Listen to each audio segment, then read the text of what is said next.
I've spent numerous hours over the last few weeks testing 5 of the most popular pellet grills for under $500.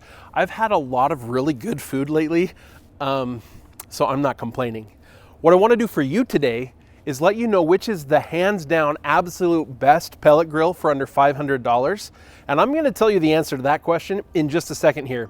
But then what I want to do is walk you through the testing that I did to come to that conclusion and help you decide which of these pellet grills is probably the best for you for under $500.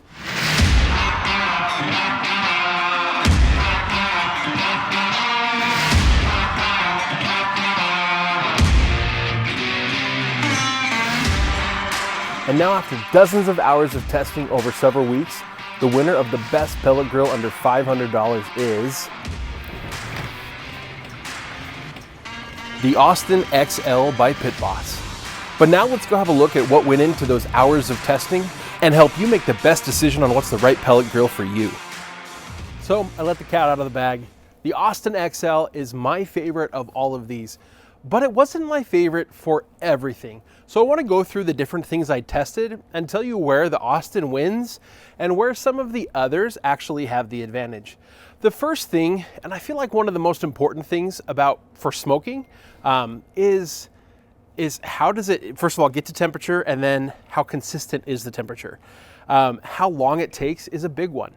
And the Austin XL really came in on par with all the others, which surprised me a little bit considering just how big it is, and so therefore just how much it needs to heat up.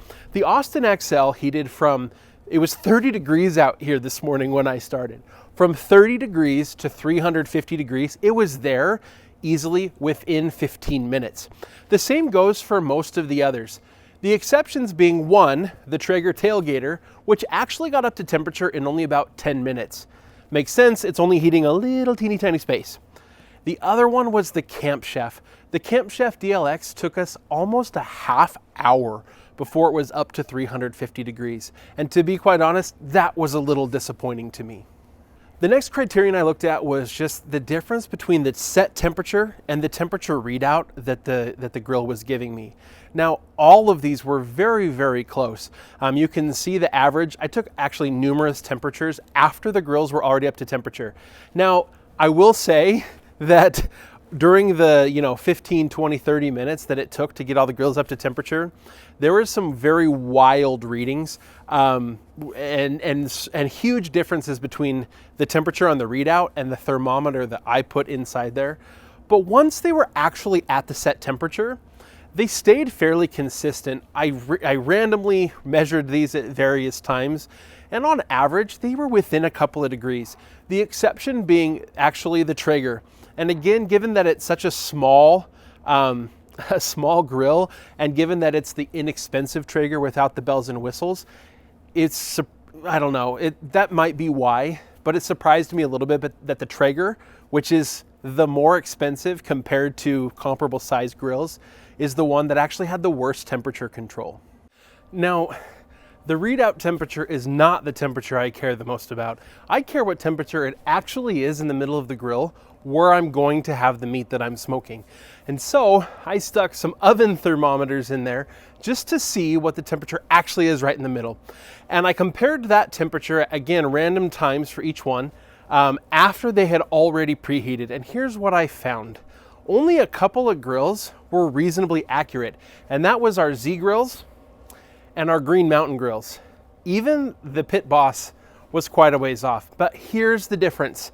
The Pit Boss, although it was off by about 28 degrees, it was consistently off by almost exactly the same amount. Whereas the other two, the Traeger and the Camp Chef, the differences varied pretty widely. What that tells me is that the fairly extreme cold temperature that I was smoking in this morning probably had an influence on the ability of the Pit Boss to be able to keep up, given that it's such a big grill. Now, what's impressive to me is that despite the cold temperature, the Z grills and the Green Mountain grills, Daniel Boone, were able to have a fairly close and fairly accurate temperature readout. But the only reason why this doesn't completely knock the Pit Boss out of the top for me is because that difference was so consistent.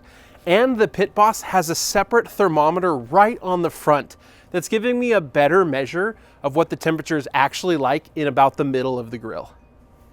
Okay, one of the most obvious differences between all these grills is just size. I mean, seriously, let's look at these two side by side. How are they anywhere near the same price?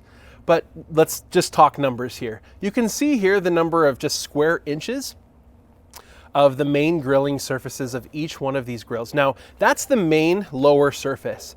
Some of these grills have a second rack. Most of the time, I'm probably taking that out because it's in the way. Even the chickens that I'm smoking, they hit that second rack. That said, for smoking vegetables while I'm smoking something a little bit flatter, it's nice to have that extra space.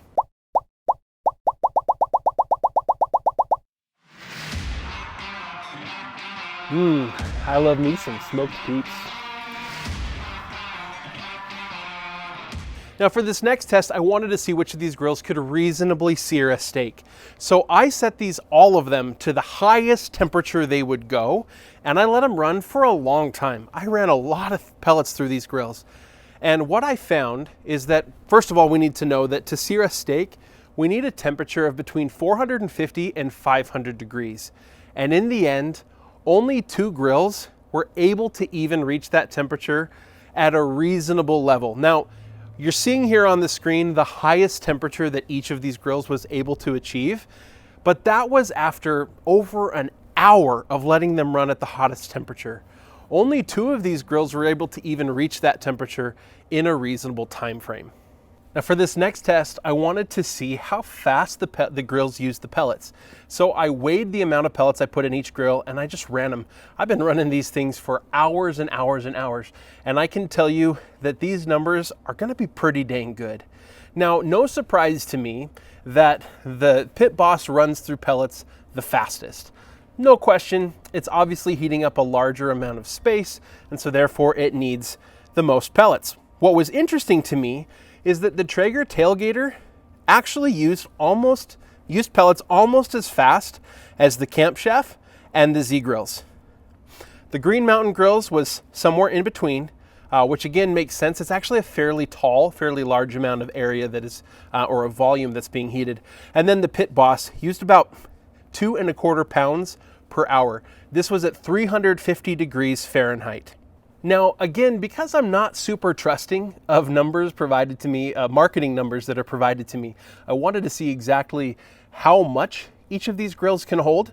And so I weighed how many pellets went into each one of these grills. And you can see the numbers here.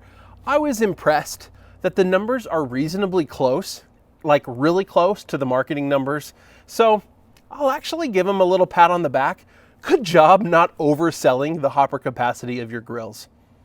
Now, when you take into account how big the hoppers are and how many pellets they actually hold, we find that the Pit Boss Austin XL is able to run for 13.5 hours before refilling. Now, that actually comes in second place to the Z Grill's ZPG 700D. All of the other grills, they're not even close. The Camp Chef can run for 10 hours, and I think that any of those 3 is reasonable. I mean, there aren't a lot of things I'm smoking that are going to take longer than 10 hours. A few, but not many. And because of that, I'm pretty happy with any of those 3. Now, the tailgater being what it is, being designed to be a very mobile pellet grill, I understand why it can only run for about 4.5 hours without refilling. That's probably fine if you're buying a grill for that specific purpose. Getting my chicken ready for the smoker. Now, you've heard of orange chicken maybe? But orange is just one color. Wait till you taste the whole rainbow.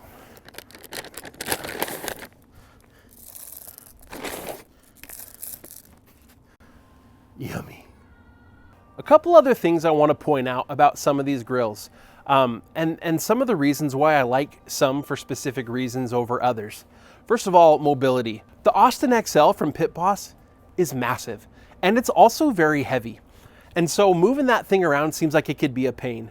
But what I like is that Pit Boss has gone with 2 large rubber wheels and then 2 small swivel wheels. I like the swivel wheels because it makes it very maneuverable and I can just push it around without having to lift one side up. I'm not a wimp. It's just easier to move things around that way, especially if I like to store this up against the house and then pull it out when I'm going to use it, because I don't want to smoke right up against the wall of my house. Some of the other grills have the same type of wheels. The Green Mountain grills has the same. The Z Grills provides me with 4 swivel wheels, 2 of which are locking. I kind of like the 4 swivel wheels for that same reason. I can easily just pull it straight out from my house, but it's not great if I need to wheel it around very far. If I'm gonna go over any sort of a bump, those little swivel wheels just don't do that great. The Traeger tailgater has foldable legs. Now, they're not as easy to fold as they might want you to believe, but they are foldable, which makes it easy to throw it in the back of a tailgate. Only 2 of the legs have wheels on them, which is fine considering just how small it is. It's actually not very hard to just grab it on the 2 sides and pick it up. The Camp Chef only has 2 wheels. They're reasonably sized. They're not my favorite wheels of all of them for sure. And then of course you have to pick up the other side and carry it around, which is okay for most people, especially if you're just keeping this thing in the backyard. It's not that big of a deal. But I like the big rubberized wheels. They just make getting it around the yard or getting it around on the patio a little bit easier. I love the concept of the ash clean out that the Camp Chef provides. I wish everybody provided that same type of a clean out. I think Camp Chef did a really good job going the extra mile there. If the temperature numbers on the Camp Chef had held up and been even close to the others, the Camp Chef would have been a real contender for the winner for me. But in the end, if the temperature cannot be consistent and we can't heat this thing up very fast, it just can't win in my book. If I want a small grill, a good tailgater grill, I'm probably not shelling out the $450 that the Traeger is going to cost. Most of these brands make a tailgater that's going to cost substantially less, and that, like we've seen here, are going to have similar, if not better, features than what Traeger is going to give you for the price. Other honorable mentions: the Z Grill's very solid grill. I think it's just extremely light on features. There's no cleanouts of any kind. There's no meat probes. I mean, it's a very consistent, very solid grill. Because you're probably gonna have to order it online, you're going to have to set it up, and setup can take a while. Likewise, the Green Mountain Grill's Daniel Boone is a solid smoker. If that's the one you've already got, don't worry about returning it. It's a really good one. The simplicity in the control panel is great, as long as you read the manual and understand how to work it. So in the end, after weeks of grueling testing, hours of work, smoking all sorts of different kinds of things, I've got chickens on these right now. I just have to say, the Pit Boss Austin XL really, as far as I'm concerned, is the best smoker you can get for under $500. Every one of these smokers is a very good smoker and certainly has its place. And if you don't need the size of the Austin XL and you want to save a little bit more, Pit Boss makes a smaller grill, and it only costs about $400.